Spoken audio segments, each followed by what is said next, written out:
প্রথম হচ্ছে আইন শৃঙ্খলা, দ্রব্যমূল্য এবং জ্বালানি সরবরাহ স্বাভাবিক রাখা। এখন সেই অগ্রাধিকারের দিক থেকে এবং এছাড়াও বাকি আরো অনেক কিছু বিষয়ে কথা বলব যেগুলো নিয়ে সরকারের প্রতিশ্রুতি ছিল বা সে কাজ করবার কথা। কিন্তু এই ৩ টি নিয়ে আগে কথা বলি। মানে অগ্রাধিকার যেটি সেট করল সেটি আসলে কেমন মনে হচ্ছে আপনার কাছে পরিস্থিতি? হুম, ধন্যবাদ। আবারও বলি আপনাকে যে প্রসঙ্গটা খুব প্রাসঙ্গিক মনে হচ্ছে। ১৮০ দিন খুব বেশি সময় নয় কিন্তু। হুম, আজকাল একটা সমস্যা হচ্ছে কি ধরেন যে আমরা যখনই কথা বলি আমাদেরকে যারা দেখেন বা শোনেন তারা আসলে ২ টি ভাগে বিভক্ত। ভেরি ক্লিয়ার ২ টো ভাগে বিভক্ত। এক ভাগকে আপনি কোনোভাবেই সন্তুষ্ট করতে পারবেন না যদি অন্য ভাগ সন্তুষ্ট হয়। অর্থাৎ হয় এ ভাগ অসন্তুষ্ট অথবা অন্য ভাগ অসন্তুষ্ট। তো আমি এই কারণেই ১ম এ শুরু করতে যেটা বলতে চাচ্ছি যে 180 ডেইজ এটা বাংলাদেশের জন্য কোনো দীর্ঘ সময় নয় এবং কাউকে পরিমাপ করার জন্য যথেষ্ট সময় নয়। কোন সরকারকে তো নয়ই। কিন্তু আপনি যে বললেন যে তারেক রহমান যখন ফিরে আসেন উনি সেই বিখ্যাত আমেরিকান ডায়ালগকে পুনরাবৃত্তি করে বলেছিলেন যে, "I have a plan" dream এর জায়গায় প্ল্যান বলেছিলেন। কিন্তু প্ল্যানটা কি আমি ঠিক বুঝে উঠতে পারছি না। হুম, এখন পর্যন্ত আমার কাছে অন্তত পরিষ্কার হয়নি যে তার প্ল্যানটা কি। যেমন ধরেন আপনি শুরুতেই যে ৩ টে বিষয় অগ্রাধিকারের কথা বললেন, আইন শৃঙ্খলা। কিঞ্চিৎ যে উন্নতি হয়নি সেটা তো বলা যাবে না। ধরেন চাইলেই যে আগের মতো মপ করতে পারছে, মানে মিডিয়া অফিসে হামলা করা, এটা করা, ওইটা করা এগুলো হচ্ছে না। কিন্তু এই তো পরশুদিনই আপনার পুলিশ লাইনের কনসার্ট বন্ধ করে দেওয়া হয়েছে। হুম। এবং বলা হয়েছে যে তোমরা আর ভবিষ্যতে কনসার্ট করতে পারবে না। এই ধরনের হুমকি দেওয়া হচ্ছে প্রকাশ্যে। সেটা কি আইন শৃঙ্খলা পরিস্থিতির অবনতি নয়? হুম, হুম। তারপরে ধরেন আইন শৃঙ্খলা পরিস্থিতি যদি নিয়ন্ত্রণেই থাকে, পুলিশকে কি করে উগ্র জঙ্গিরা বা উগ্র মানুষেরা হুমকি দিয়ে বলতে পারে যে গান এখানে বন্ধ করতে হবে, যাদেরকে আমরা মাদ্রাসার বলছি। তো মাদ্রাসা তো আমাদের দেশে সুদীর্ঘ কাল থেকেই চলে আসছে, জন্মলগ্ন থেকেই চলে আসছে। এই ধরনের বেপরোয়া হয়ে যাওয়া আইন শৃঙ্খলা পরিস্থিতির অবনতি এটাকে যদি আমি এক কথায় বলি, আমি মনে করি 50% হয়তো তারা পেরেছে নিয়ন্ত্রণ করতে। কিন্তু somehow 50% not under control, not at all. এই 50% আমি আপনার যদি একটু দেশে ধরেন একটু মানে পুলিশ সদর দপ্তরের প্রতিবেদন আমি 'প্রথম আলো' থেকে দেখছিলাম যে তারা বলছে যে ৬ মাসে মানে ফেব্রুয়ারি ২০২৬ থেকে জুলাই ২০২৬ এর প্রতিবেদন তারা দিচ্ছে। ডাকাতি বা দস্যুতা হয়েছে ১১৬৯ টি, খুন হয়েছে ১৭৮৯ টি, ছিনতাই বা দ্রুত বিচার হয়েছে আম ছিনতাই এর ঘটনা ঘটেছে ৪০৫ টি, নারী ও শিশু নির্যাতন এর ঘটনা ঘটেছে ১১,১৬৫ টি, অপহরণ ৫১২ টি, পুলিশের উপর হামলা ৩১৭ টি, চুরি ৬,৩৯৯ টি এবং যেটি আসলে গত সরকারের মানে ডক্টর ইউনূস সরকারের শেষ ৬ মাসের সাথে খুবই একটু কোথাও একটু কম, কোথাও একটু বেশি এরকম একটা অবস্থা। মানে ৫০% নিয়ন্ত্রণ করতে পেরেছে বলে আমি আসলে এই চিত্রটা বললাম আপনাকে। পুলিশ সদর দপ্তরের না তথ্য। ঠিক আছে কিন্তু ধরেন ইউনূস সাহেবের যে পরিসংখ্যান সেটা আমি জানি না আপনার কাছে আছে কিনা। আমার মনে হয় এটা ডবল হওয়া উচিত। হুম, যদি সত্যিকার অর্থে ইউনূস সাহেবের সময়কার মানে অন্তর্বর্তী সরকারের যে সময়কাল, হুম, সেই সময়কালকে যদি আমরা ধরি এবং পরিসংখ্যান দেখি, হুম। আমার মনে হয় এর চেয়ে ঢের বেশি হয়েছে। এবং আরেকটা কথা আমি যেটা বলতে চাচ্ছি আপনার, না, আসলে ডেফিনিটলি যদি এগুলো দেখেন অজয় সত্য। দাশগুপ্ত আমার কাছে আসলে মানে 'প্রথম আলো' থেকে পড়ছি তো পুলিশ সদর দপ্তরের রিপোর্টটাই তারা আসলে তুলে ধরছে। ধরেন ডাকাতি বা হুম, দস্যুতার ঘটনা গত সরকারের শেষ ৬ মাসে হয়েছে ১,২২৮ টি, এই সরকারের ১ম ৬ মাসে হয়েছে ১,১৬৯ টি। খুন হয়েছে গত সরকারের ১,৭৮০ টি আর এই সরকারের ১,৭৮৯ টি। ছিনতাই হয়েছে হুম। গত সরকারের ৪৬০ টি, এদিকে ৪০৫ টি। নারী ও শিশু নির্যাতন ১০,০৯০, ১১,১৬৫। মানে সবই এরকম একটু কম একটু বেশি এরকম একটা চিত্র দেখা যাচ্ছে। এখন তার এটা মানে কি আমাদের ব্যাপারটা ভাইয়া যে সরকার আর স্যার যেমন স্বরাষ্ট্রমন্ত্রী বললেন মানে আমি একটু যুক্তই করি আপনার সাথে যে স্বরাষ্ট্রমন্ত্রী যেটি বললেন সম্প্রতি শুনেছি যে রিপোর্টেড হতো না এখন রিপোর্টেড হচ্ছে। মানে এটা কি একটা কারণ? নাকি আসলে কি বলবেন? দেখুন হাজার রিপোর্টেড হলেও আমি এই পরিসংখ্যানে বিশ্বাস করব না। হুম। কারণ আমাদের দেশে এগুলো কখন রিপোর্ট হচ্ছে? যেগুলো পুলিশের কাছে যাচ্ছে। হ্যাঁ, পুলিশের হ্যাঁ। কাছে যেগুলো যাচ্ছে না সেরকম অসংখ্য ঘটনা রয়েছে, অসংখ্য ঘটনা রয়েছে। এবং যেটা বলছেন যে রেয়ার বিট পজিটিভ যে রিপোর্ট তো হচ্ছে আর যেগুলি রিপোর্ট হচ্ছে না। কিন্তু আপনি যেটা বললেন সেখান থেকে আমি যেটা বুঝতে পারছি ভাইয়ার সরকার আর স্যারের সরকারের মধ্যে তো একটা প্রতিযোগিতা চলছে। হুম, যে কোনটা বেশি আর কোনটা কম এটার একটা প্রতিযোগিতা আমরা দেখতে পাচ্ছি। কিন্তু প্রসঙ্গটা শুরু হয়েছিল ৬ মাসের কথা দিয়ে। হুম, হুম, ৬ মাসে আমি যদি বলি আপনার যে আমার কাছে যেটা হতাশার, আমি পরিসংখ্যানের বাইরে গিয়ে যেটা হতাশা সেটা হচ্ছে নিয়ন্ত্রণহীনতা। ইট ওয়াজ টোটালি কন্ট্রোললেস যখন ইউনূস সরকারের আমল চলছিল মনে হচ্ছিল যে যার যখন ইচ্ছা এসে আপনাকে বলবে বের হো, তোকে এক হাত নেব, জুতো দিয়ে পেটাবে, গলায় জুতোর মালা পরাবে, তারপর আপনাকে রাস্তায় মারবে, কাপড় খুলে ফেলবে। হেন কাজ নেই যা তারা করেনি। এবং প্রকাশ্য দিবালোকে রাজপথে, রাজধানীতে, বড় বড় শহরে, গ্রামে গঞ্জে তো বটে, সেই জায়গাটা থেকে খানিকটা আমার মনে হয়েছে খানিকটা বেরিয়ে আসতে পেরেছে বাংলাদেশ। ওই স্কেলে ওই জিনিসটা দেখছি না। আর পরিসংখ্যানের কথা যদি বলেন, তাহলে বাঙালির পরিসংখ্যান হচ্ছে লাখে লাখে মরে শূন্য, হাজারে হাজার সুমার করিয়া দেখি 40,000। তো সেখানে পরিসংখ্যান মিলবে না কোনোদিন, পরিসংখ্যান কোনোদিনও মিলবে না। এবং আমি 100% শিওর এই পরিসংখ্যান ভুল। এবং প্রথম আলো যখন দিয়েছে এই পরিসংখ্যান উদ্দেশ্য প্রণোদিত ভাবে ভুল। কারণ প্রথম আলো এই পর্যন্ত যা করেছে, আমি কোনো মিডিয়ার বিরুদ্ধে বলতে চাই না, ওখানে আমার অজস্র বন্ধু কাজ করেন এবং মতি ভাইও আমার পছন্দের একজন, অপছন্দের নন, তিনি পছন্দের একজন মানুষ। কিন্তু প্রথম আলো যা করে ডেলিভারেটলি করে। প্রথম আলো জায়গা মতো আপনার পরিসংখ্যানের সংখ্যা বাড়াবে, পরিসংখ্যানের সংখ্যা কমাবে। প্রথম আলোর রিপোর্টকে আমি আমলে নিতে রাজি এটি নই। প্রথম একজন আলো পুলিশ সদর দপ্তরের রিপোর্টটা তুলে ধরছে, এটি পুলিশ মূলত সদর দপ্তরের পুলিশ রিপোর্ট, সদর তাহলে দপ্তরের রিপোর্ট। তাহলে হয়তো ঠিক আছে, কিন্তু প্রথম আলোর রিপোর্ট হলে আমি নিতে রাজি নই, সরি। আমি একটু বাকি যেটি মানে আইন শৃঙ্খলা, তারপরে সরকারের যে প্রতিশ্রুতি দ্রব্যমূল্য, দ্রব্যমূল্যের ব্যাপারে দুটো একসাথে মিলিয়েই বলি, কারণ দ্রব্যমূল্যের সাথে জ্বালানি সংকটের একটা মানে একটা সংযোগ তো আছেই। বাণিজ্য মন্ত্রী নিজেই বলছেন দ্রব্যমূল্যে তিনি সন্তুষ্ট নন, আর জ্বালানি সংকটের পেছনে এই সরকার তাদের কোনো দায়ী দেখছে না। আসলেই তো আন্তর্জাতিক একটা বাস্তবতা আছে, এবং তার সাথে সাথে এই সরকার বলছে যে এটি বিগত, মানে স্বরাষ্ট্রমন্ত্রীর বক্তব্য শুনছিলাম, জ্বালানি সংকট বিগত ফ্যাসিবাদী সরকারের রেখে যাওয়ার সমস্যা। স্বরাষ্ট্রমন্ত্রী বলছেন, কিছুদিন আগে মুক্তিযুদ্ধ বিষয়ক মন্ত্রী সহ মন্ত্রীরা বলছেন আর কি, যে এটি শেখ হাসিনার জ্বালানি নীতির কারণে হয়েছে। এটা নিয়েও একটু আপনার বিশ্লেষণ শুনবো। আমি আমি ধরেন আমি একটা কথা বলি আপনাকে, আমাদের দেশে যখনই কেউ সরকারে আসে না, তখন তার মাথাটা আউলিয়া যায়, মানে তার মাথাটা পাগল হয়ে যায়। কি যে বলে, এই কথার কোনো অর্থ নেই। অন্তর্বর্তী সরকারের আমলে কিন্তু বিদ্যুতের এই সংকট ছিল না। আমি তাদের সরকারকে পছন্দও করছি না, এবং তাদের সরকারের সম্পর্কে আমার কোনো ধরনের সদার্থক মনোভাব নেই, আমি সরি। কিন্তু এটা তো স্বীকার করতে হবে যে 1.5 বছর তারা চালিয়েছে, সেই 1.5 বছরে আমরা এই সংকটটা দেখিনি। আর তারা যে বলছেন যে শেখ হাসিনা এটা দায়ী, বা শেখ হাসিনা সরকার এটার জন্য দায়ী, তাই যদি হয় তাহলে তাদের আগের সরকারের 1.5 বছরে তারা দিতে পারলো কি করে বিদ্যুৎ এবং গ্যাস? কি করে দিতে পারলো? যদি সেটা তার আগের সরকারের আহ কর্মকাণ্ড হয়ে থাকে, গাফিলতির কারণে হয়ে থাকে, ভুল নীতির কারণে হয়ে থাকে, তাহলে প্রথম সাফারার হওয়া উচিত ছিল অন্তর্বর্তী সরকারের। তাদের আমলে ঠিক মতো চললো, এই আমলে এসে সংকট হয়ে গেল। এটার উত্তর কি? এটার উত্তর কি শেখ হাসিনা দেবেন?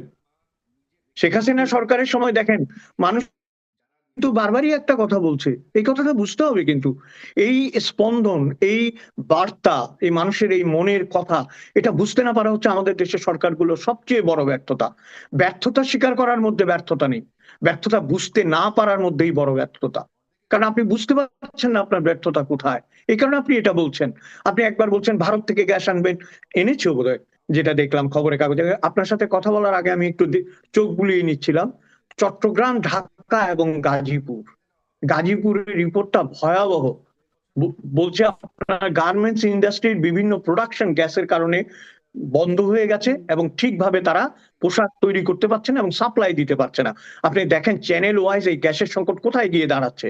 এবং চট্টগ্রামে আমি যতটুকু জানি, আমাদের যত আত্মীয় স্বজন বন্ধু বান্ধব আছেন, অনেকদিন তারা রান্না করেছেন দিনে এক বেলা, কোনো কোনো সময় রান্না করতে পারেননি। এই ধরনের যে একটা সংকট তৈরি হয়েছে, তীব্র সংকট, সেই সংকটকে উপেক্ষা করে যখন আমাদের প্রধানমন্ত্রী বলছেন, এটা আমার খুব কষ্ট লেগেছে। আমি মনে করি যে তিনি বলছেন যে কি যেন পেছনে ফ্যান চলছে। তার মানে কি বিদ্যুৎ আছে? উনি বলছেন এটা, যে পেছনে দেখবেন ফ্যান চলছে, কিন্তু আমার কাছে তারা বিদ্যুৎ চাচ্ছে। মানে উনি বলছেন যে ফ্যান চলছে মানে বিদ্যুৎ আছে, তারপরও আমার কাছে বিদ্যুৎ মানে বিদ্যুৎ চাচ্ছে, এই কথাটা বলেছেন। এই কথাটা বলা তার উচিত হয়নি। কারণ এই একটি ঘটনায় যদি সেখানে 10টা ফ্যান চলেও থাকে, এটা প্রমাণ করে না যে বাংলাদেশে গ্যাস বা বিদ্যুৎ আছে। কারণ হাজার হাজার মানুষ, কোটি কোটি মানুষ বিদ্যুতের অভাবে, গ্যাসের অভাবে তুলছে। সেটাকে অ্যাড্রেস করে যদি বলা হতো, তাহলে বিষয়টা আমি বুঝতাম যে তিনি বিষয়টা বুঝতে পেরেছেন। এই যে বুঝতে পেরেও না পারা, অথবা না পারা বোঝার ক্ষমতা, এটা কিন্তু আমি মনে করি ভয়ঙ্কর একটা ব্যাপার। আমি আজকেই সকালে একটা বিষয় দেখছিলাম, সেখানে একটা কথা আমি একটু বলি। সেটা হচ্ছে কি জানেন, যে সবসময় বলা হয় এটা, এটা আমরা সকলেই জানি যে উইজডম হচ্ছে only good thing in the world, in the life, wisdom. আর ইগনোরেন্স হচ্ছে the most evil in the life. আমরা ইগনোরেন্স দিয়ে তো আমরা কেউ দেশ চালাতে পারবো না, মানে যারা দেশ চালান তাদের যে না উইজডম আমরা কিন্তু আশা ধরেন করছি যে সরকার বলছে যে তাদের কোনো বিন্দু মাত্র দায় নেই এই গ্যাস সংকট বা জ্বালানি সংকটের পেছনে। মানে এই কথাটা কি আসলে অসত্য? এই সরকার ৬ মাসে কি করলো যে তাদের কারণে আসলে গ্যাস বিদ্যুৎ সংকট তৈরি হলো? আন্তর্জাতিক বাস্তবতা সেটা তো আমরা সবাই দেখছি। এর সাথে আর জি। কি আছে যে মানে সরকারের দায় কি আছে? দেখেন কিছু যে যার কারণে আমরা সংকটে আছি? দেখেন সরকার কি করে দায় এড়ায়, এটাই তো প্রথম প্রশ্ন। আপনি দেশের কর্তা, আপনি দেশ চালানোর দায়িত্ব নিয়েছেন, অর্থাৎ দেশের যেগুলো মৌলিক বিষয় সেগুলো সব আপনার অধীনে। আপনার একজন জ্বালানি মন্ত্রী আছে, আপনার একজন বিদ্যুৎ মন্ত্রী আছে, আপনার একজন বাণিজ্য মন্ত্রী আছে। তাহলে মিনিস্ট্রি গুলো কি কাজ করছে, কোথায় অসুবিধা হয়েছে, কিভাবে এই অসুবিধা দমন করা যায় হুম। বা অসুবিধা বন্ধ করা যায়, সেটা বের করার জন্যই তো মন্ত্রী, সেটা বের করার জন্যই তো সেই মন্ত্রণালয়, সেটাকে নিরসন করার জন্যই তো মন্ত্রী এবং সচিবরা, সেটাকে নিরসন করার জন্যই তো এতগুলো ডিপার্টমেন্ট। তাদের কাজ কি তাহলে?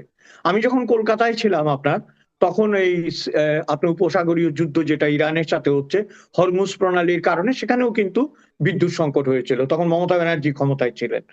আমি দেখলাম ওদের তো আর জাদু নেই না, ওরাও আমাদের মতো উইদিন এ উইক ওটা কন্ট্রোল করেছে তারা, উইদিন এ উইক। যে রেস্টুরেন্ট গুলো বন্ধ হয়ে গিয়েছিল সেই রেস্টুরেন্ট গুলোকে অন্যভাবে ডেভেলপ করেছে, বলছে এই খাদ্যের পরিবর্তে এই খাদ্য বানাও যেখানে তেল কম লাগে। দেখেন পরিকল্পনাগুলো কি, বলছে তুমি তেল জাতীয় যেগুলো উন্নয়নে ইয়ে করতে হয় সেগুলোর পরিবর্তে রেডি খাবার যেগুলো এবং কি কি যেন ওইগুলো দিয়ে করো। তারপর নানা জায়গায় আপনার শিল্প খাতে যেখানে গ্যাস বেশি ব্যবহার হয় সেটাকে রিডিউস করিয়েছে। What I am saying in fact যে একটা পরিকল্পনার প্রয়োজন, কোথায় রিডিউস করতে হবে, হুম। কোথায় দিতে হবে, তাই না? এবং আপনি বিপণী বিতান সাজিয়ে রাখবেন, গার্মেন্টস এ বিদ্যুতের সংকট হবে, গার্মেন্টস এর বিদ্যুতের সংকট হবে, সেটাকে আপনি বাঁচিয়ে রেখে মানুষকে বিদ্যুৎ দেবেন, আবার মানুষের খাদ্যের সংকট হবে। এগুলোর মধ্যে সরলীকরণ করলে তো চলবে না।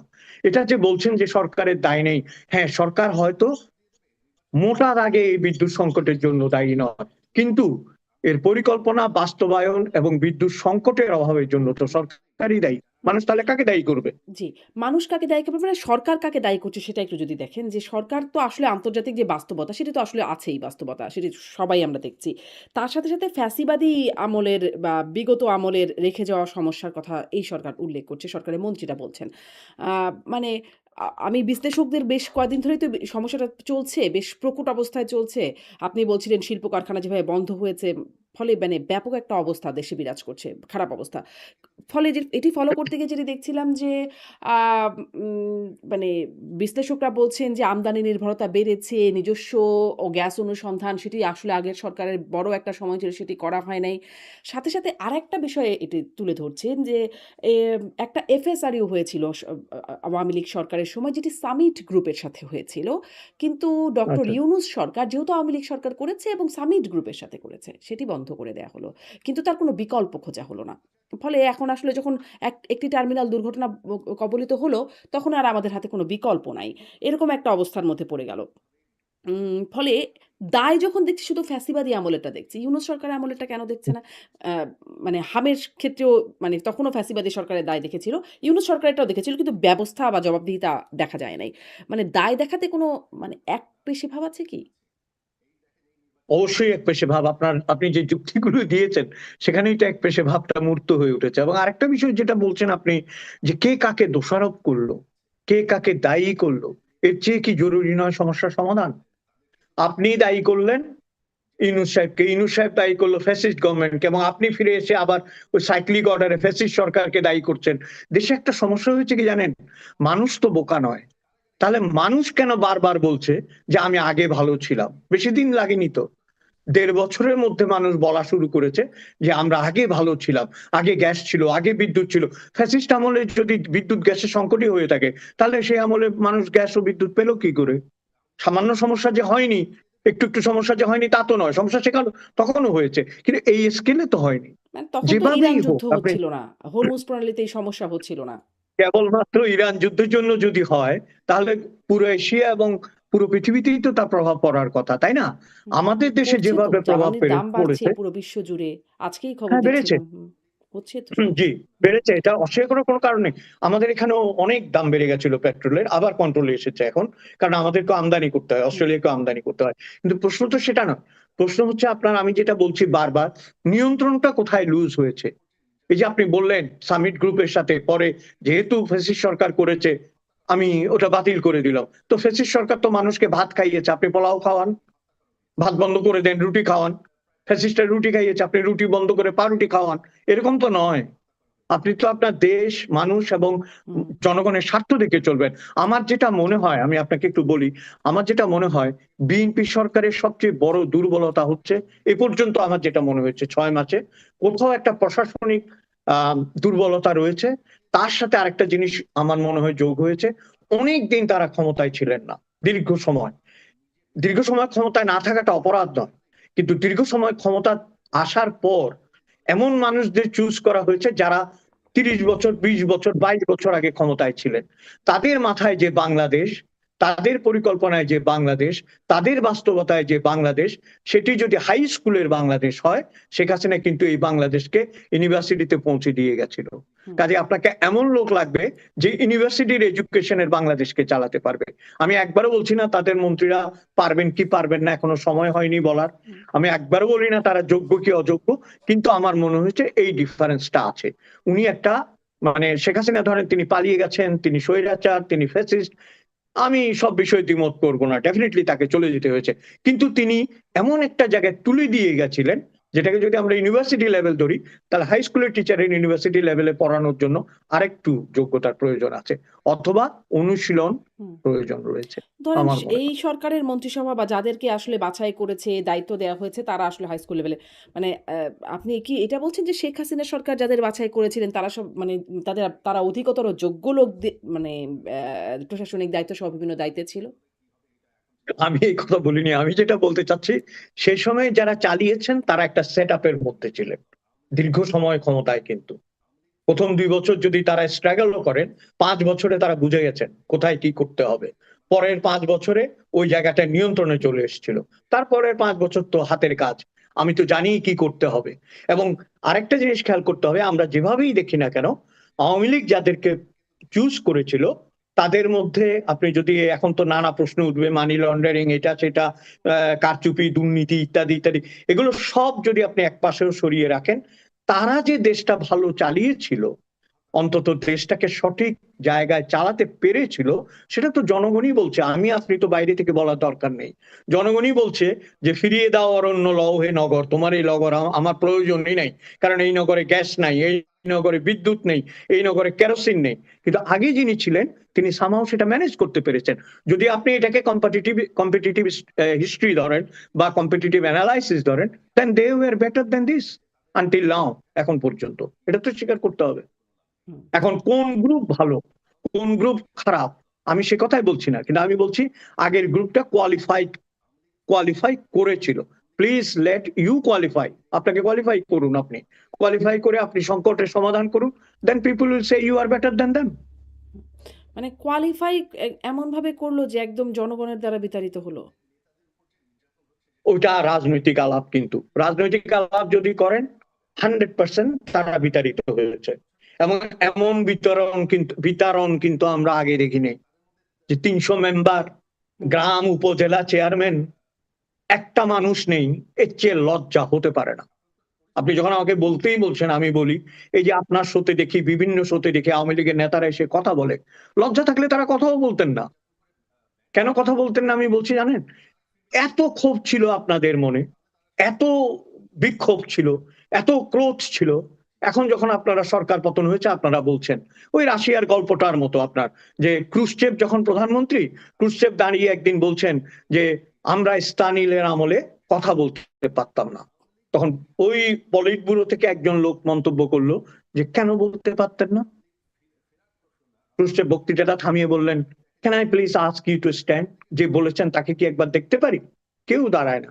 তখন উনি বললেন যে আমি কথা দিচ্ছি যে আপনার নিরাপত্তার কোনো অভাব হবে না, আপনি সাহসী মানুষ, একটু দাঁড়ান। তাও দাঁড়ায় না। তারপর বলছে আমি এখানে সবার সামনে বলছি আপনার কেশাগ্রহ কেউ স্পর্শ করতে পারবে না, একটু দাঁড়ান। তবুও দাঁড়ায় না। তখন ক্রুশ্চেভ হেসে বললেন, ঠিক একই কারণে আমরাও স্তালিনের বিরুদ্ধে দাঁড়াতে পারিনি। হুম, বুঝতে পেরেছেন? তো এখন বলছেন কথা। হুম, এবং আজকে না কালকে দেখলাম সাবেক পররাষ্ট্রমন্ত্রী ছিলেন না মবিন সাহেব, হুম, ওই যে মোমেন সাহেব উনি বলছিলেন যে উনারা কাছে ঘেঁষতে পারেননি শেখ হাসিনা। বলছে আমরা মন্ত্রী পররাষ্ট্রমন্ত্রী আমরা কাছে ঘেঁষতে পারিনি, আমরা দূরে থাকতাম, বাহিনী সরিয়ে দিত, আমাদেরকে কথা বলতে দিত না। তার মানে কি দেখেন, ধীরে ধীরে ধীরে ধীরে যারা একনায়ক হন তাদেরকে একটা কাচের ঘরে পাঠিয়ে দেওয়া হয়, তাদেরকে আইসোলেটেড করে এমন জায়গায় নেওয়া হয় কেবল স্তাবকরা যা বলে সেটাই তারা জানে। অথচ জানেন, যখন আপনি ইতিহাসে পড়বেন, এই যে আকবর ছিল মোগলদের মধ্যে সবচেয়ে নিরক্ষর, যার অক্ষর জ্ঞান ছিল না, অথচ আমরা বলি আকবর দ্য গ্রেট। হুম, কারণ কি জানেন, হি চুজ দ্যাট কম্পেনিয়ন। তার যে নবরত্ন সভা ছিল, যেখানে হিন্দু মুসলিম নির্বিশেষে তিনি মানুষগুলোকে পছন্দ করেছিলেন, তারা চালাতো। ওই সভাসদ যদি ঠিক হয় আপনি সঠিক পথে থাকবেন। একটা ছোট্ট ইয়ে দিয়ে শেষ করি, সেটা হচ্ছে আপনার একটা চীনের একটা প্রবাদ আছে, পাখি যে আকাশে ওড়ে, পাখি যে জোট বাঁধে, কিভাবে জোট বাঁধে জানেন? পালক দেখে। অন্য পাখির পালক দেখে ও বুঝতে পারে ওটা ওর সাথে যাবে কিনা। এইটুকু তো আমরা আগের সরকারের আমলে তারা পারেনি। তো তাদের পতন হবে না তো কাদের পতন হবে? জি। একটু আসি সরকারের কথা মানে আলোচনা করছিলাম। ১৮০ দিনের কর্মপরিকল্পনার অংশ হিসেবে একটা মানে বেশ কিছু বিষয় আছে যেমন বিভিন্ন কার্ড দিয়েছে এই সরকার। আম একটা নিয়ে সম্প্রতি খুব আলোচনা হচ্ছে যে মহিলা bus service, pink bus service চালু করেছে এই সরকার। এটি আসলে কেমন উদ্যোগ আপনার কি মনে হয়?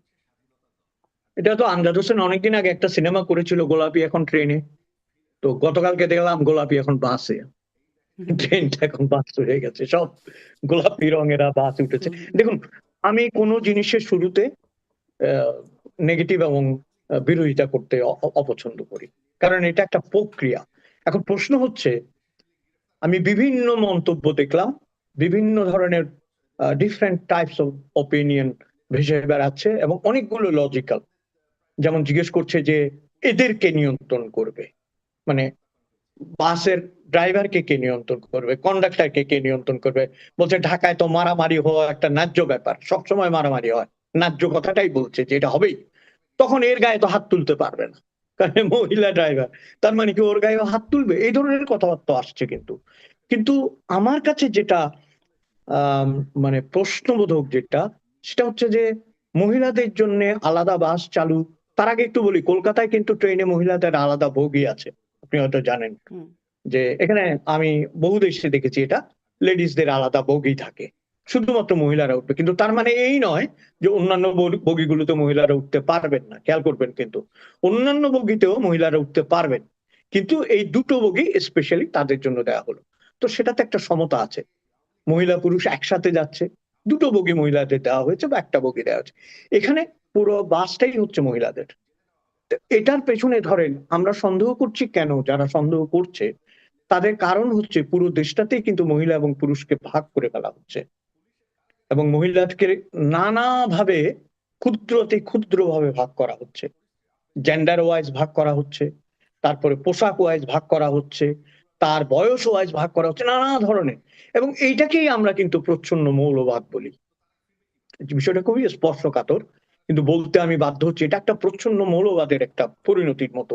যে কারণ আমরা তো আপনার কি বলে ঘর পড়া গরু, সিঁদুরে মেঘ দেখলেই আমরা ভয় পাবো। আমি কিন্তু শুরুতেই বলেছি যে আমি পজিটিভ, যে এই ধরনের একটা বাস চালু হয়েছে, অসুবিধা কি, চলুক না ঢাকায়। হ্যাঁ, এই যে বলছে মেয়েটা, বলছে আমি এমএ পাস কিন্তু আমি বাস চালাতে এসেছি, আই স্যালিউট ইউ। বলছে আমি ডিগ্রি পাস, হুম। আমি কন্ডাক্টর হয়েছি, আই স্যালিউট ইউ টু। মানে কি, সামাজিক বেড়াজাল গুলো ভেঙে যাচ্ছে, ডিগ্রি পাস করে কেরানি হওয়ার চাইতে এটা হতে চাইছে, এটা তো অভিনন্দনযোগ্য। কিন্তু যখন আমি সামাজিক প্রেক্ষাপট বিবেচনা করছি, তখন আমার ভয় হচ্ছে যে আপনি জামাতের ফাঁদে পা দিচ্ছেন না তো? যারা চাইছে যে মেয়ে মেয়ে বলেছে না, আমি কি কথাটা এমনি এমনি বলছি, এরাই তো বলেছে যে মেয়েদের নাচ মেয়েরা দেখবে, ছেলে আর মেয়েদের মধ্যে পর্দা থাকবে, এরা এই ক্যান্টিনে খাবে, এরা এই ক্যান্টিনে খাবে। আমরা কি সেই টিএসসিতে আলাদা ধরনের করে কোনো ফিমেল জোনও চালু হয়েছে কিন্তু। টিএসসি চালু বেসরকারি হয়েছে? সম্প্রতি, হ্যাঁ। দেখেছি, আমি ছবিতেও দেখেছি ফেসবুকে যে চালু হয়েছে। এবং নট অনলি দ্যাট, কোথায় আপনার মনে আছে কিনা, ওই যে পাগলদের আমলে গত ১৩ বছরে যে উন্মাদরা আমাদের দেশকে চালিয়েছিল, তাদের আমলে কাওয়ালি গানের মধ্যে পার্টিশন দিয়ে দিয়েছিল। হুম। এদিকে তোমরা শুনবা, এদিকে আমরা শুনবো। কিন্তু মুশকিল হচ্ছে কি জানেন, এই পর্দাটা আবার 501 নম্বর রুমে থাকে না। হুম, যখন কেউ 501 নম্বর রুমে যায় তখন কিন্তু পর্দাটি নিয়ে যায় না, তখন কিন্তু অন্য ধরনের কাহিনী হয়। তা আমি কাহিনী অন্য জায়গায় নিতে চাই না। আমার কথা হচ্ছে গোলাপি বাসটি যদি সৎ উদ্দেশ্যে হয়ে থাকে, যে আমাদের দেশে আরেকটা কথা আছে, নারীরা পুরুষদের সাথে বাসে যেতে যদি 50 বছর কষ্ট না হয়, হঠাৎ করে নতুন করে কষ্ট হবে কেন, হুম। বা নতুন করে বিব্রত হতে হবে কেন তাকে বাসে উঠতে হলে। এবং আমি আরেকটা জিনিস খেয়াল তা করেছি, 50 বছর আপনি ধরেই কষ্ট হচ্ছে। মানে এখন সেই কষ্টের একটা সমাধান হলো কিনা? লাঘব করতে চাচ্ছে, আসছি কথায়। হুম, দেখেছেন কিনা আপনি যে পুরুষের বাস থেকে মেয়েদেরকে নামিয়ে দেওয়া হয়েছে? গতকালকেই দেখেছি আমি। বলছে তোমাদের আলাদা বাস আছে, যাও, নেয় নেই। ভদ্রমহিলা অসহায়ের মতো, প্রৌঢ় একজন মহিলা, অসহায়ের মতো বলছেন আমাকে নিল না। তো ওই লোকটা জিজ্ঞেস করছে নিল না কেন? বলছে তোমাদের বাস আছে, তোমাদের বাসে আসো, নিও না। এই যে চলে গেল। দেখেন, division has already been created এবং শুরু হয়ে গেছে এটার এফেক্ট। কিন্তু আমি তারপরও বলবো যে আমি শুরুতেই নিন্দা করতে চাচ্ছি না। আমার মনে হয় এটাকে একটু সময় দিতে হবে। কিন্তু আমার আবার ভয়ের কথা বলছি আপনাকে, লুৎফর রহমান সরকারের আমলে বিকল্প বাস চালু হয়েছিল।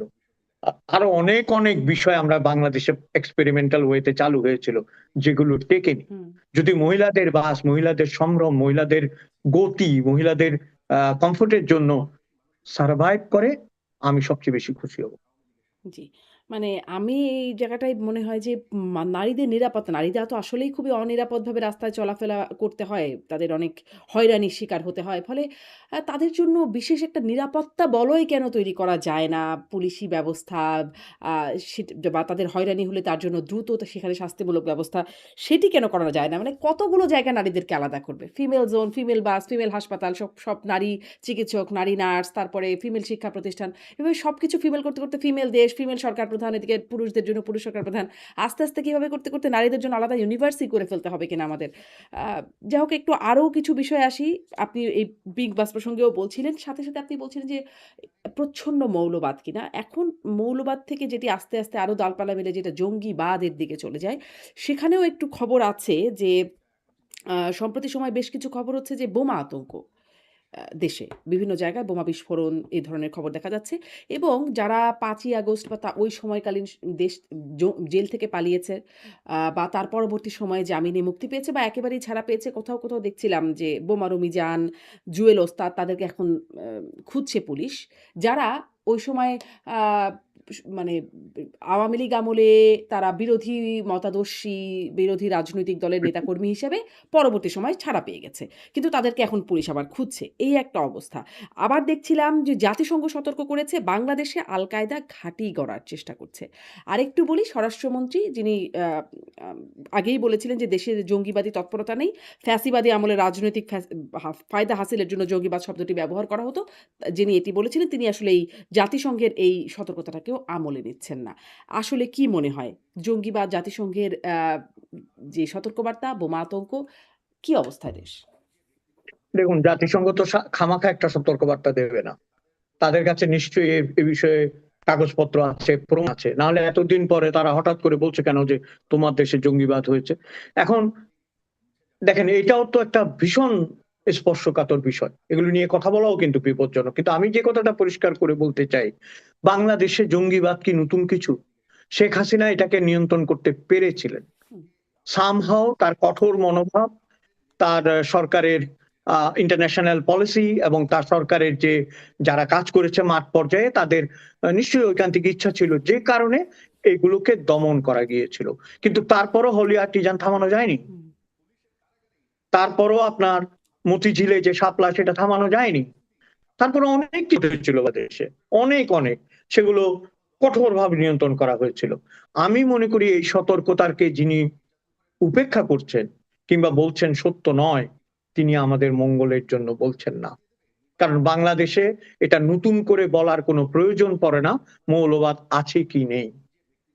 আপনার যে হারে মূর্তিগুলো ভাঙা হয়েছে, দেখেন সেখানেও কি আইরনি, কি ধরনের একটা কৌতুক।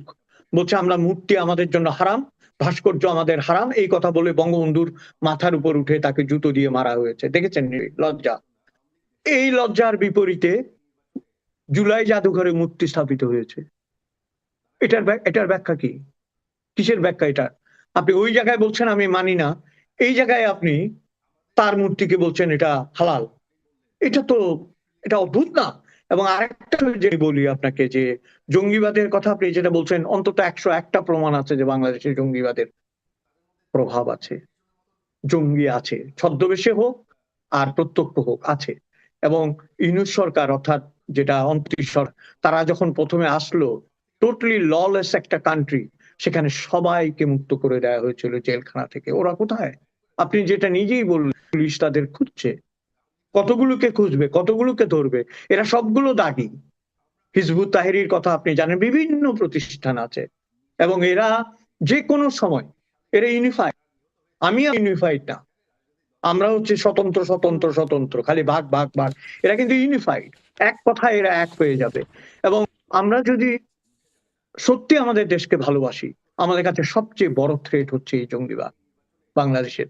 এবং যে কথাগুলো আমরা এতক্ষণ ধরে বলেছি, তার মধ্যে একটা কথা লুকিয়ে নেই, যে সব মানুষের অন্তরে, বিশেষ মানে সব বলবো না, সরি, অধিকাংশ যুবক যুবতী এবং যাদেরকে আমরা নিউ জেনারেশন বলি, তাদের ভেতর একটা পরিবর্তন ঘটেছে।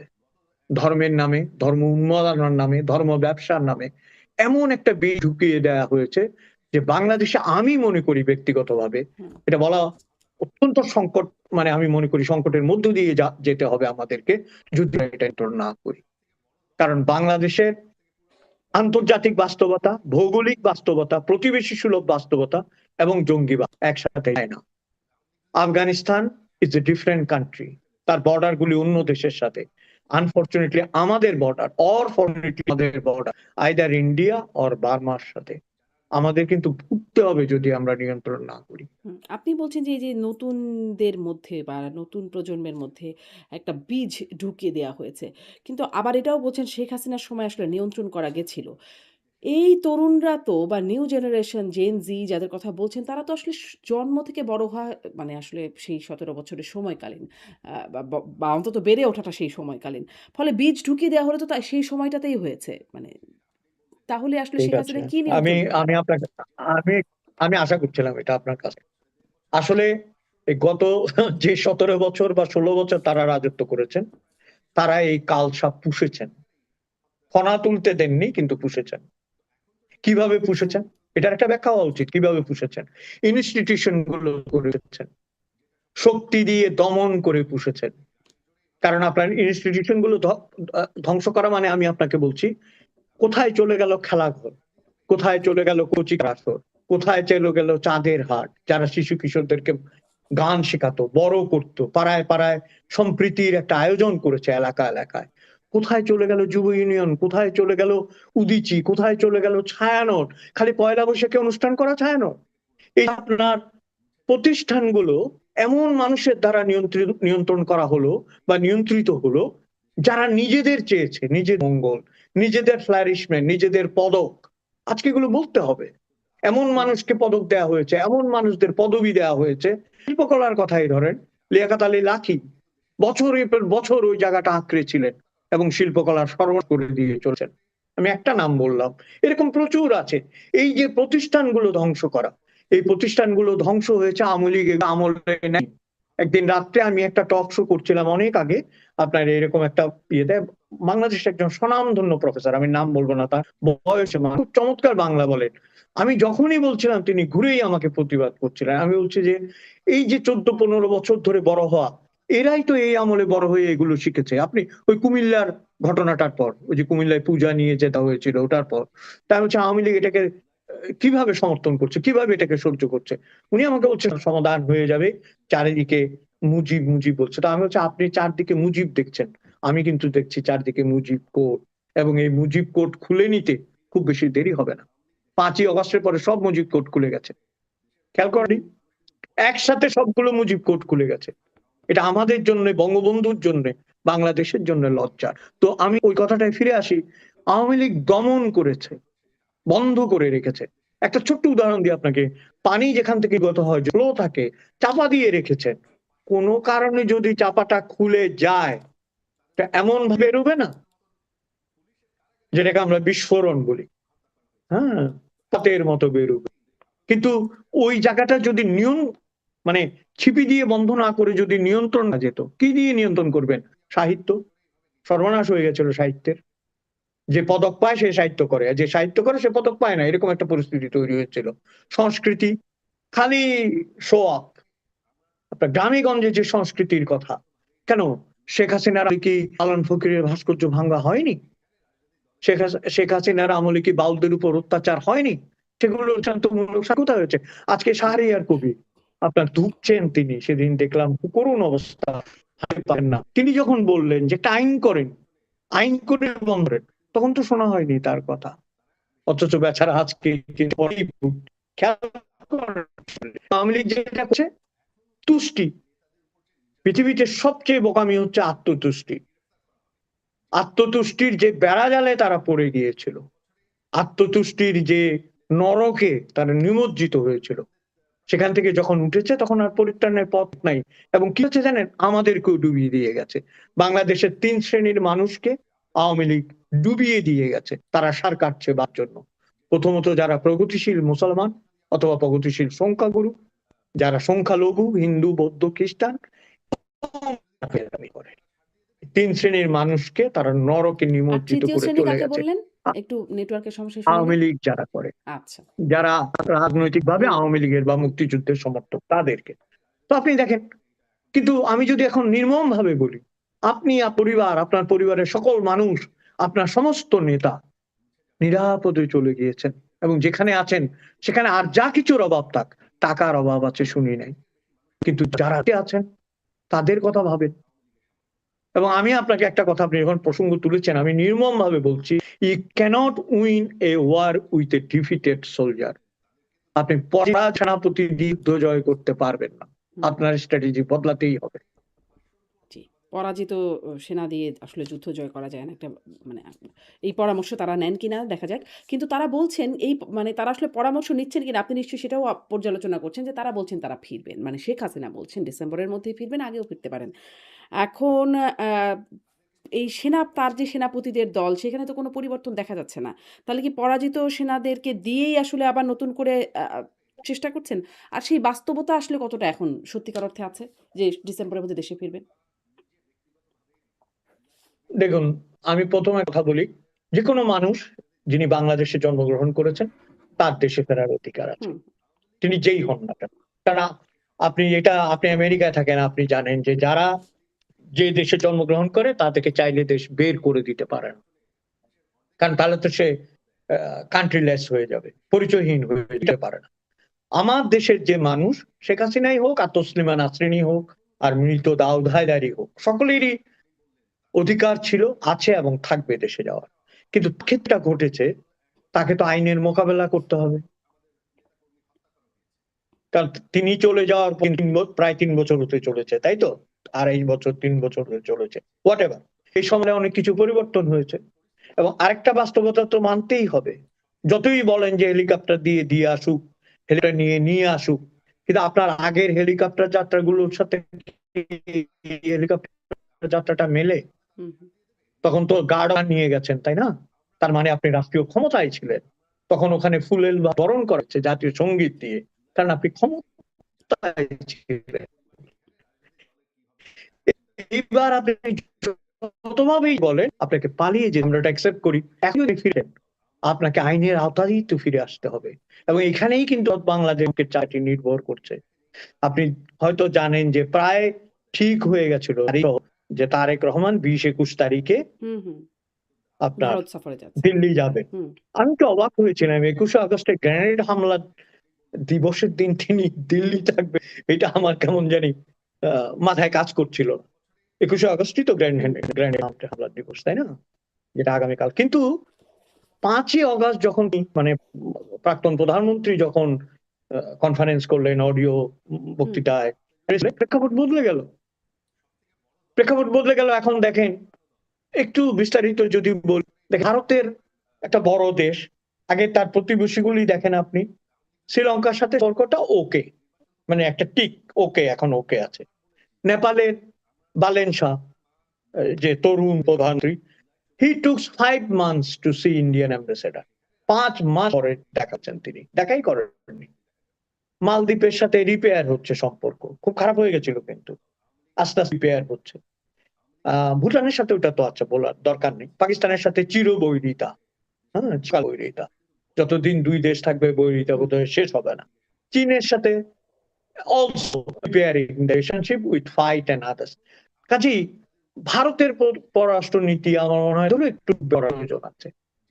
বহু বছর আগে আপনারা দালাই লামাকে আশ্রয় দিয়ে একবার তিব্বতের সাথে পক্ষে নিয়ে অনেক কিছু ঘটে গেছে। এখন অবশ্যই আপনি হাসিনাকে আশ্রয় দিয়েছেন, তার প্রাণ করেছেন, কৃতজ্ঞতা, কিন্তু এটাও তো মনে রাখতে হবে বাংলাদেশের মানুষ যে নারী, সেটাও বুঝতে হবে, কিন্তু সেটাও বুঝতে হবে আপনাকে। কারণ আপনি যদি সৎ সম্পর্ক চান, আমি একবারও বলছি না যে শেখ হাসিনাকে তারা খুনিদের কাছে হস্তান্তর করুক, নো, কিন্তু এমন একটা সম্মানজনক পর্যায়ে আসতে হবে, সেটা সম্পর্কটার কথা এমন সম্মানজনক পর্যায়ে আসতে হবে যেখানে আমাদের প্রধানমন্ত্রী অবশ্য ভারতের মধ্যে আবার এটাও বলেছে যে আসলে তাকে যথাযোগ্য সম্মান এবং স্মরণীয় অভ্যর্থনা জানানো হবে। স্মরণীয় অভ্যর্থনার কথা আসছে কেন? যেটা যথোপযুক্ত সেটা পাবে না। আমি যাব আপনার দেশে, আপনি ঠিক যেভাবে অন্যদের বরণ করেন আমাকেও করবেন। স্মরণীয় বলার মধ্যে আপনি যে এক্সট্রা ক্রেডিটটা দিতে চাচ্ছেন, তার মানে ইউ হ্যাভ সাম উইকনেস। আপনি সীমাটাকে কাটিয়ে স্মরণীয় কথাটা বলতে চাচ্ছেন। যাই হোক, আমি কঠিন না করে কথাটা প্রাঞ্জল ভাবে বলি যে ভারতকে এই ব্যাপারে অগ্রণী ভূমিকা পালন করতে হবে।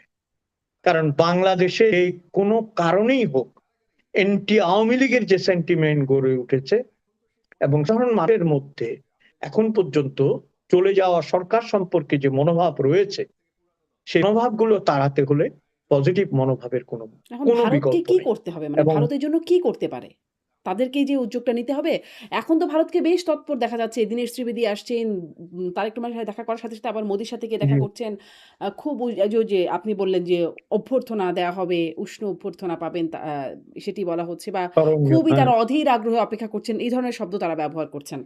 তারেক রহমানকে নেবার ব্যাপারে। মানে তাদের আসলে কি করতে হবে অগ্রণী ভূমিকা পালনের ক্ষেত্রে বলছেন? হ্যাঁ, তাদের কি করতে হবে এটা বলার মতো যোগ্য নেই, অন্তত ব্যক্তিগতভাবে। কিন্তু আমি যেটা মনে করি, তারা যেটা না করতে পারতেন সেটা না করে হতো। ধরেন 5ই অগস্টের বিষয়টা, আপনার এখানে আশ্রয় নিয়ে কিন্তু আমি অডিওতে সারা পৃথিবীকে বলেছি, হুম, আমি একবারও বলছি না ভালো, আমি বলছি অপর প্রান্তে যিনি আছেন, হুম, তারেক রহমান বা বাংলাদেশ আছেন, তাদের মনোভাবটা বুঝতে হবে না?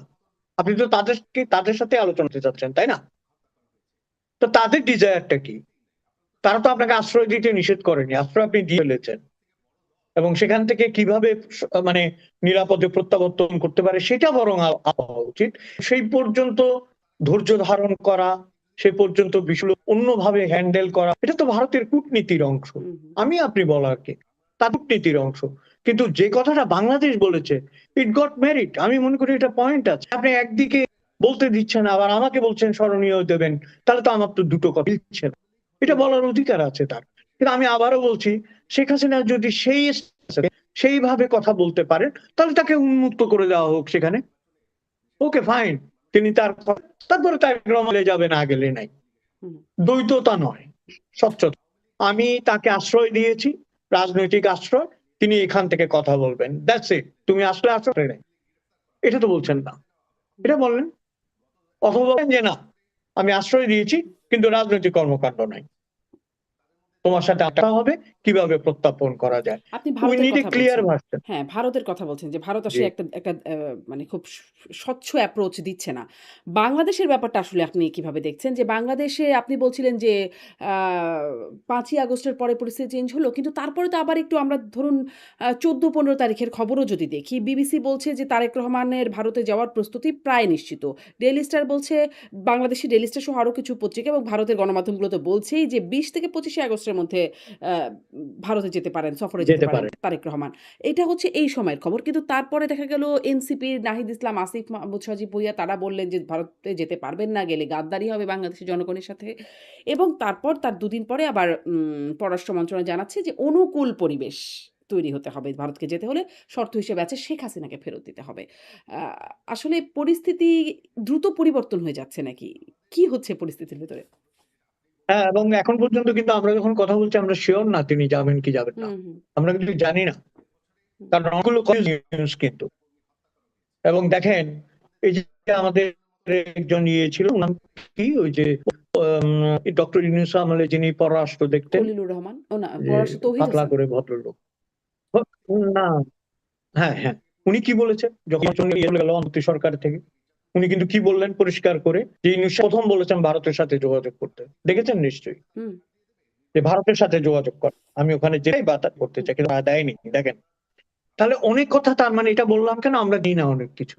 আমাদের কাছে যেটা পোট্রে করা হয়েছিল, যে ইউনূস পাত্তাই দিচ্ছে না ভারতকে, হুম হ্যাঁ পাত্তাই দিচ্ছে না, আমার প্রয়োজনই নাই ভারতের, এরকম একটা অ্যাটমসফিয়ার ক্রিয়েট করা হলো। তো এই ভদ্রলোক বলছেন যে প্রথমেই তাকে রিকোয়েস্ট করা হয়েছে কল ইন্ডিয়া, এবং তিনি বলছে যে ইন্ডিয়া রেসপন্ড করছে না, ইন্ডিয়া তার মতবাদ বদলাবে না এত তাড়াতাড়ি, লাভ নেই, আমি চেষ্টা করেছি, এই কথাগুলো বেরিয়ে এসছে।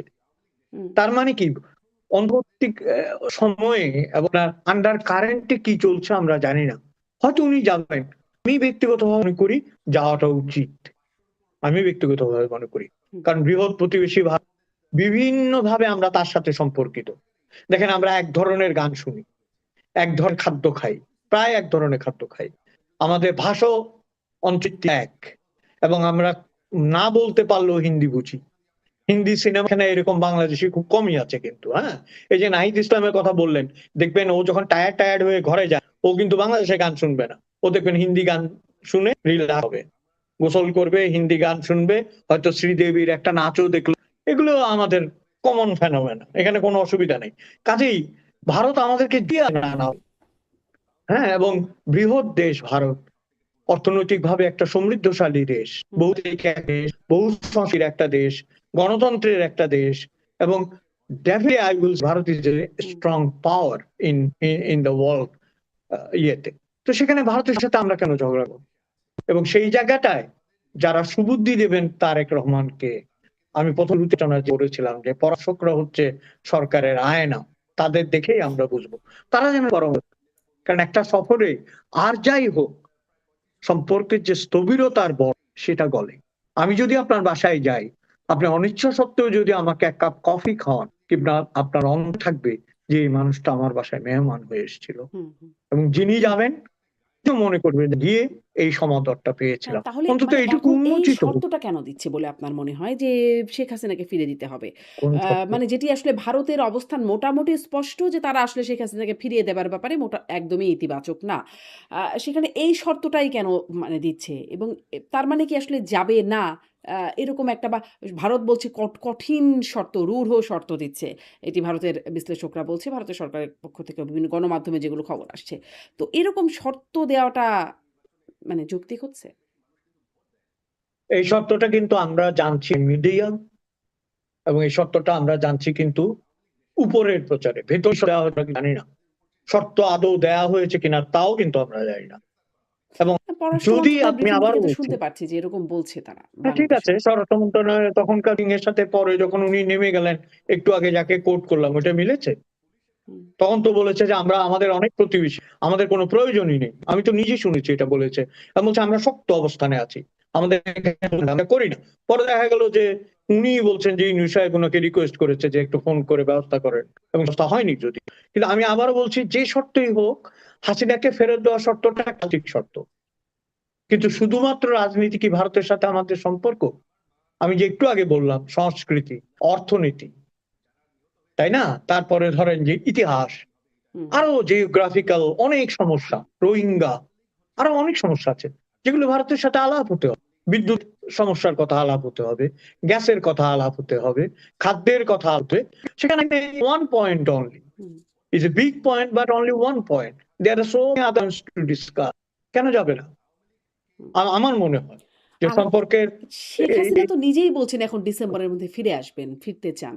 তো তাকে তো আসলে বিচারের মুখোমুখি করার জন্য পাওয়াই যাচ্ছে যদি তিনি সত্যি, সত্যি ফিরে আসেন। আম সেক্ষেত্রে ঠিক আছে, এটাই হ্যাঁ, এটাকেই খুব শর্ত সেটি কেন? মানে তিনি ফিরে আসলে তাকে পাওয়াই যাচ্ছে বিচার করবার জন্য।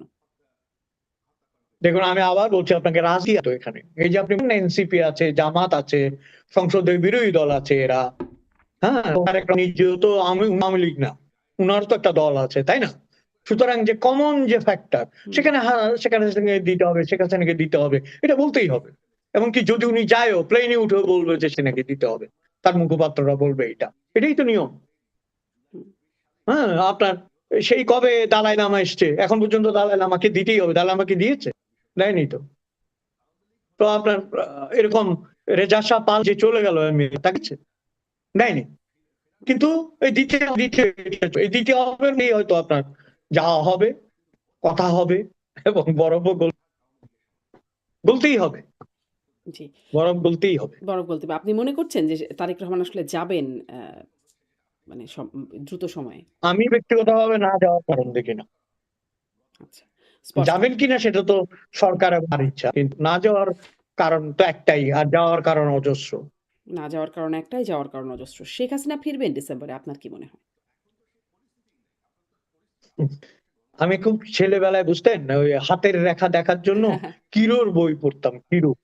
হ্যাঁ, এটা কিরোই ভালো বলতে পারবে, তবে আমার মনে হয় ইট টেকস টাইম। মানে ডিসেম্বরের মধ্যে হচ্ছে না। ওটা আমি কোনো ডিসেম্বর বলতে পারবো না, আচ্ছা, কিন্তু আমার মনে হয় সময় নেবে। আচ্ছা। আ রাষ্ট্রপতি নির্বাচিত হতে যাচ্ছেন, মানে রাষ্ট্রপতি ইতোমধ্যেই জেনে গেছি আমরা, মির্জা ফখরুল ইসলাম আলমগীর হতে যাচ্ছেন আমাদের রাষ্ট্রপতি। আ আজকেই সে তো ভোট মনে হয়। হ্যাঁ, ভোট। আজকেই ভোট। মানে এটা তো আসলে জানা বিষয়, তারপরেও একটা আনুষ্ঠানিকতা বটে। আ সেখানেও একটা শেখ হাসিনার একটা বক্তব্য শুনলাম সামাজিক যোগাযোগ মাধ্যমে। তিনি বলছেন রাষ্ট্রপতি হবার জন্য ডক্টর ইউনূসের জিহ্বা ল্যাক, ল্যাক করছিল।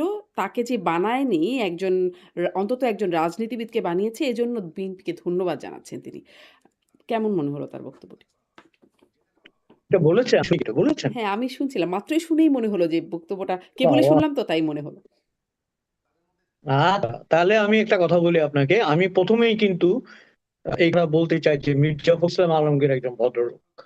হুম, আমি ভদ্রলোক বলছি কারো অন্তর ব্যবচ্ছেদ করার মতো এক্স-রে মেশিন পৃথিবীতে নাই। হুম, তার হৃদয়ে আছে, এটা তাদের জানার কথা না, জানবও না। কিন্তু আমি তাকে বিবেচনা করেছি ২ টি বিষয় দিয়ে। একটি হচ্ছে জনতার বিরুদ্ধে ওবায়দুল কাদের জঘন্য ভাষায় এবং ছলে কদর্যভাবে তাকে আক্রমণ করতেন, তিনি কোনদিন এটার উত্তর নেই। কোনদিন, কোনদিন। আপনার মনে আছে হয়তো তিনি বলেছেন, "ফখরুল সাহেব, আপনার ঠাকুরগাঁর বাড়িতে গিয়ে উঠবো, জায়গা দিবেন না?" এভাবে ব্যঙ্গ হুম, করতেন এবং মানে পরিহাস করেছেন। হুম, হুম। কখনো তিনি উত্তর দেননি। আরেকটি হচ্ছে ২ একটা ইন্টারভিউ তার দেখেছি। সেখানে যখনই তাকে বলেছে যে প্রিয় বিষয় কি, তিনি ওই থেকে অনর্গলটা বলেছেন এবং রবীন্দ্রনাথের দুঃসময় কবিতাটি বলেছেন। যদিও সন্ধ্যা আসিছে মন্দ মন্থরে। আমি খুব ইমপ্রেসড হয়েছি যে এই ভদ্রলোক, মানে রবীন্দ্রনাথের কবিতা। এবং পরে আমি বিএনপির অনেক মিছিলে পদযাত্রার সময় উনি রবীন্দ্রনাথের গান গাইতে, গাইতে চলে যেতেন। নজরুলের গান গাইতে, গাইতে চলে যেতেন। যদি তোর ডাক শুনে না আসে, নজরুলের তোরা সব জয়ধ্বনি করে, এগুলি গাইতে যাইতেন। তো এগুলো একটা মানুষকে চেনার জন্যে, ধরেন আমি কিন্তু এখন হয়তো গালাগালির বন্যা হবে যে নতুন মীর জাফর বেরিয়েছে, এই দালাল বেরিয়ে, এগুলি বলবে। ভাই, আমি মির্জা ফখরুলের কাছে কিছু চাই না, প্রয়োজনও নেই। হুম, কিন্তু একজন ভদ্রলোক রাষ্ট্রপতি হয়, অসুবিধা কি? অন্তত যে রাষ্ট্রপতি চলে গেছেন, হুম। যাকে মীর জাফর বলছে, আওয়ামী লীগের লোকরা মীর জাফর বলছে, আমরা